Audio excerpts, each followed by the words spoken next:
সাথে আর দেখা হয়নি। দেখা না করেই পুরনো দিনের মতো আড়তে চলে গেছে কাকা। তাই ভাবলাম একা একা এতক্ষণ বাড়িতে বসে থাকার চেয়ে একটু গ্রামটা ঘুরে দেখি।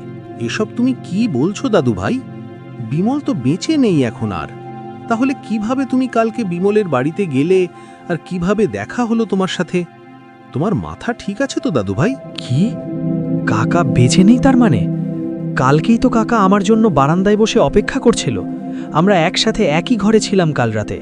না দাদু ভাই, না, তা হয় না। ওই বাড়িটা এখন জরাজীর্ণ অবস্থায় পড়ে আছে। ওই বাড়িতে কেউ থাকে না। তোমার বিশ্বাস না হলে এইবার আমার সাথে চলো ওই বাড়িতে, তাহলেই তোমার কাছে সব পরিষ্কার হয়ে যাবে। ঠিক আছে দাদু, তাই চলো। তাহলেই বুঝতে পারবো কাল রাতে কি হয়েছিল আমার সাথে। রঘু দাদুর সঙ্গে গেলাম কাকার সেই বাড়িতে। গিয়ে দেখি জরাজীর্ণ অবস্থায়, ভাঙাচোরা অবস্থায় পড়ে আছে বাড়িটা।